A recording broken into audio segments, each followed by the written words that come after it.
कांग्रेस बढ़ती महंगाई और खाद को लेकर केंद्र की मोदी सरकार पर लगातार हमलावर हो रही है। वहीं मोदी सरकार पर आमजनों को ठगने का आरोप भी कांग्रेस लगा रही है। कांग्रेस के आरोपों के बीच आरजे न्यूज संवाददाता रविकांत तिवारी ने खास चर्चा की भाजयुमो के गरियाबंद जिला अध्यक्ष डॉक्टर योगीराज माखन कश्यप से। आज लगातार जो भारतीय जनता पार्टी लगातार जो संघर्ष कर रही है, कांग्रेस के खिलाफ आंदोलन कर रही है, कांग्रेस के खिलाफ सड़कों पर उतरकर प्रदर्शन कर रही है, उसको लेकर जो भारतीय जनता युवा मोर्चा की जो जिला की टीम किस तरह काम कर रही है, इस सब चीज़ों को जानने के लिए आज हमारे साथ जुड़ रहे हैं भाजयुमो के जिला अध्यक्ष डॉक्टर योगीराज माखन कश्यप। उनसे बातचीत करेंगे कि संगठन के कामकाज को लेकर वो किस तरह काम कर रहे हैं, सरकार को घेरने की किस तरह वो रणनीति बना रहे हैं और अपनी टीम के साथ मिलकर किस तरह काम कर रहे हैं। योगीराज जी, सबसे पहले तो आरजे न्यूज में आपका स्वागत है। धन्यवाद। योगीराज जी, किस तरह कामकाज कर रहे हैं आप, किस तरह संगठन का कामकाज चल रहा है और कितना ज्यादा संघर्ष अभी आपको करना पड़ रहा है?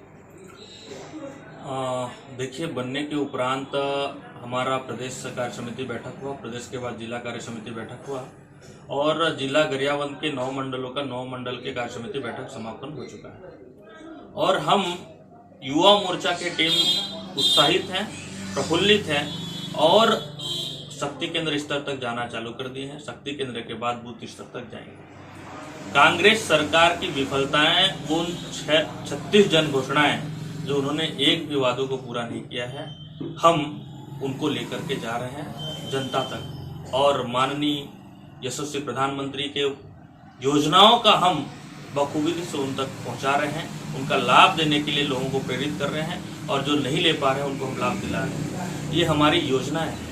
आने वाले दिनों में हम मुस्तैदी के साथ खड़ा हैं और 2023 चुनाव में हम प्रचंड बहुमतों से विजय होने, ये हमारा वादा। योगी जी, कांग्रेस की सरकार है छत्तीसगढ़ में, सत्ताधारी पार्टी है, लेकिन कांग्रेस लगातार उग्र हो रही है। चाहे ब्लॉक स्तर की बात की जाए, जिला स्तर की बात की जाए, प्रदेश स्तर की बात की जाए, कांग्रेस सरकार पेट्रोल डीजल के दामों को लेकर केंद्र सरकार को घेर रही है। चाहे खाद को लेकर कांग्रेस सड़क पर आकर आंदोलन कर रही है। कांग्रेस का साफ तौर पर कहना है कि पहले पेट्रोल डीजल का दाम बढ़ाकर मोदी जी ने आम आदमी को ठगा है, उसके बाद फिर खाद और बीज जो खाद उपलब्ध करवाया जाना चाहिए, जितना आवंटन देना चाहिए उतना आवंटन नहीं देने के बाद आज स्थिति यह हो गई है कि किसान बहुत ज्यादा परेशान है।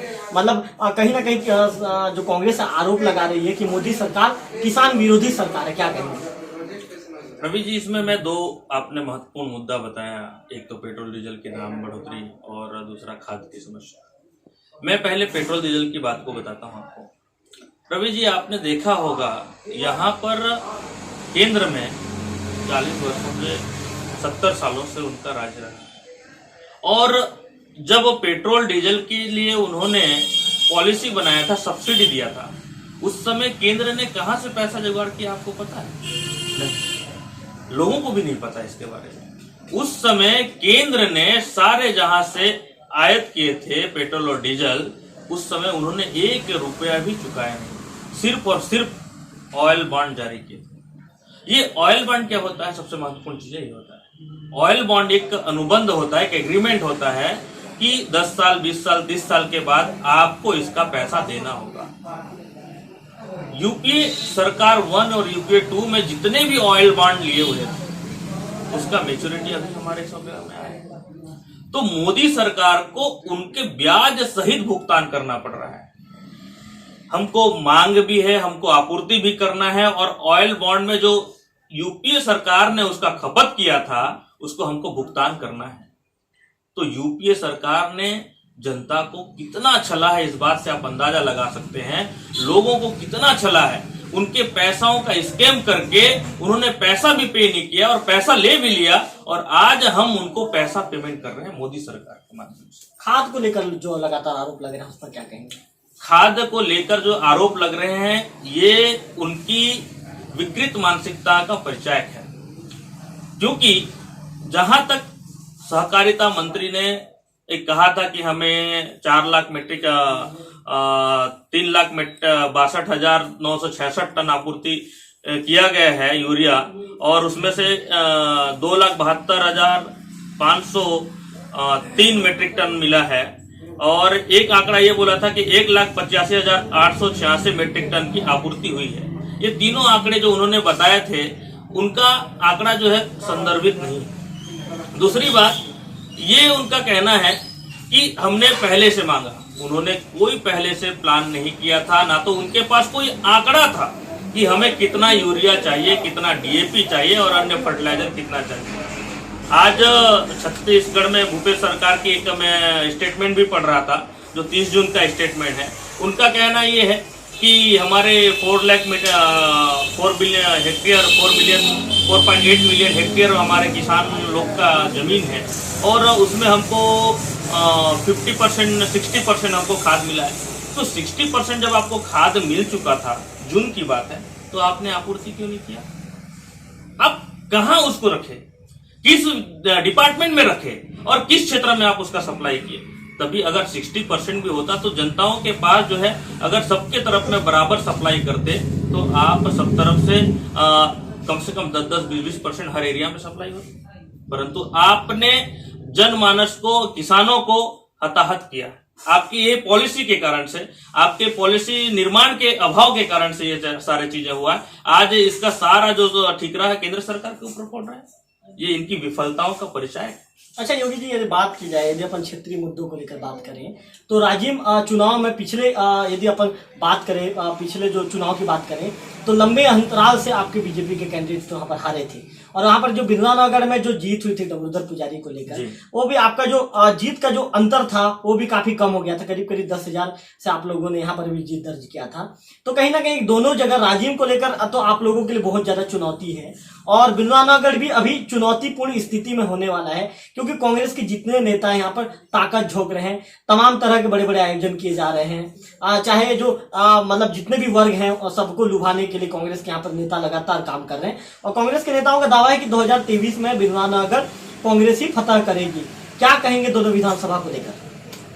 मैं डेफिनेटली यही कहूंगा कि हम काम पे ज्यादा ध्यान देते हैं, बातों पे नहीं, और हम दोनों विधानसभा प्रचंड बहुमतों से विजयी होंगे। ये हमारा लक्ष्य है। कमल बराबर खिलेगा और कमल का ही राज होगा। आने वाले दिनों में भारतीय जनता पार्टी की शासन बनेगी। ये हमारा लक्ष्य है और ये पूर्व निर्धारित लक्ष्य है। उसके लिए हमने जमीन स्तर पे काम करना चालू कर दिया। रही बात बिंद्रा नवागढ़ विधानसभा क्षेत्र में कांग्रेस पार्टी के लीडर आने का जो सवाल होता है, आए, अभी उनकी सरकार आना चाहिए, देखना चाहिए समस्याओं का, आ करके देख करके समस्याओं का हल नहीं करना इनकी विफलताओं का एक परिचय है। आज जो हो रहा है स्थिति परिस्थिति में आप देखने चले जाए, नेशनल हाईवे 130C, आज उसका निर्माण कार्य में कितने स्कैम चल रहे हैं। जहां पर मुरूम डलना चाहिए उसके जगह मिट्टी डाला गया। विभिन्न पत्र पत्रिकाओं के माध्यम से शिकायत किया गया, मेरे द्वारा भी शिकायत किया गया पीएमओ के माध्यम से, जबकि लूकॉप्टर वहां पर आ चुका है। ठेकेदारों की भ्रष्टाचार इस सरकार में संलिप्तता पाई गई है, अभी तक कि उसके ऊपर कोई कार्रवाई नहीं की। अच्छा योगी जी, आप कांग्रेस के ऊपर तो सीधा आरोप लगा रहे हैं कि कहीं ना कहीं पीएम सड़क में भ्रष्टाचार किया जा रहा है, ऐसा वैसा ये होगा। जब 15 साल तक यहाँ पर आपके विधायक करीब, आप ये जो तीसरा कार्यकाल चल रहा है आपके विधायक का, 15 साल आपकी सरकार थी, तो बिरलानगर का आप लोगों ने क्यों ध्यान नहीं दिया?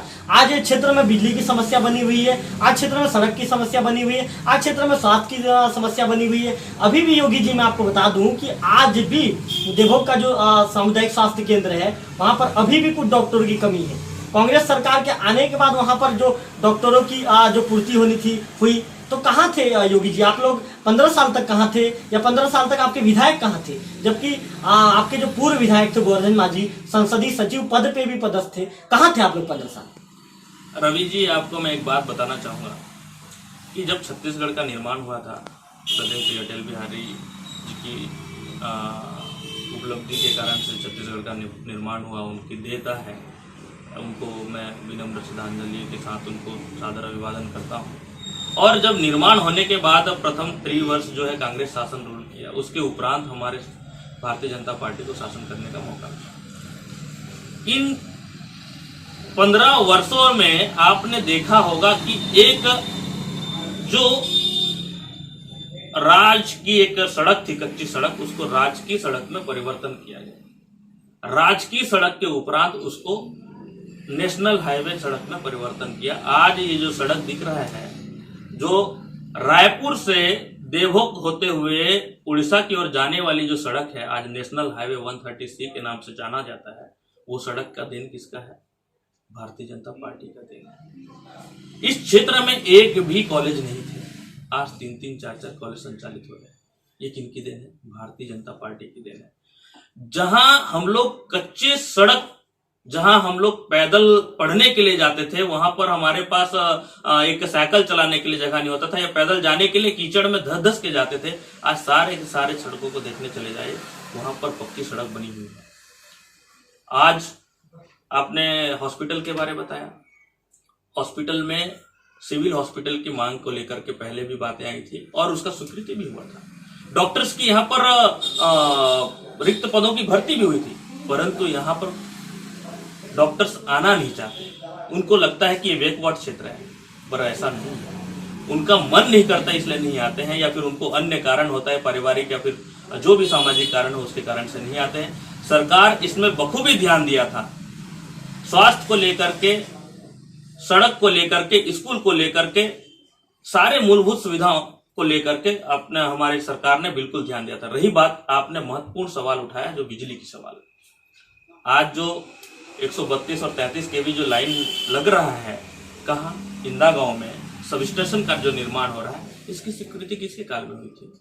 भाजपा के शासनकाल में। तो कौन कहता है कि भाजपा ने बिंद्रा नवागढ़ विधानसभा क्षेत्र में विकास नहीं किया? ये अंधभक्त लोग, ये जो कांग्रेस के चमचे लोग हैं ना, ऐसा सिर्फ गुलछड़ियां उड़ा रहे हैं और बोल रहे हैं, ये बातों का मजाक बना करके बोल रहे हैं। सब उनको पता नहीं चल रहा है कि ये वास्तविक जो आज विकास का जो क्रम दिख रहा है, विकास की जो नींव दिख रहा है, विकास का जो स्ट्रक्चर दिख रहा है, ये भाजपा सरकार की देन है करके। आज तमाम विकास कार्यों को, तमाम बड़े बड़े भवन का निर्माण, बड़े बड़े योजनाओं का आज श्रेय लेने के लिए यहाँ पर राजनीति हो रहा है। आप खुद देख रहे हैं, आप जान रहे हैं कितनी श्रेय लेने की राजनीति हो रहा है। ये कांग्रेस का परिचय है, ये कांग्रेस के लोग में ऐसी होती है। ये उनको श्रेय लेना चाहिए, श्रेय लेने के लिए यहाँ पर आते हैं। काम तो कुछ करना नहीं है और श्रेय लेने के लिए आगे हो जाते हैं। तो जनता यहाँ पर बहुत भली बात है। ये थे और डॉक्टर योगीराज कश्यप, भाजपा के जिला अध्यक्ष। हमने उनसे कुछ तीखे सवाल भी किए, संगठन को लेकर भी उनसे चर्चा की। उनका साफ तौर पर कहना है कि उनका संघर्ष लगातार जारी रहेगा और आने वाले 2023 के चुनाव में बिंद्रानवागढ़ के साथ साथ पूरे प्रदेश में भी उनकी सरकार बनेगी। योगीराज जी का साफ तौर पर यह भी कहना था कि बिंद्रानवागढ़ में उनकी सरकार ने काम किया, बिजली के साथ साथ हर क्षेत्र में उनकी सरकार ने काम करके दिखाया और लोगों का भरोसा भी उनकी सरकार ने जीतने का काम किया था। कैमरा पर्सन शेखाराम के साथ रविकांत तिवारी, आरजे न्यूज, देवभोग।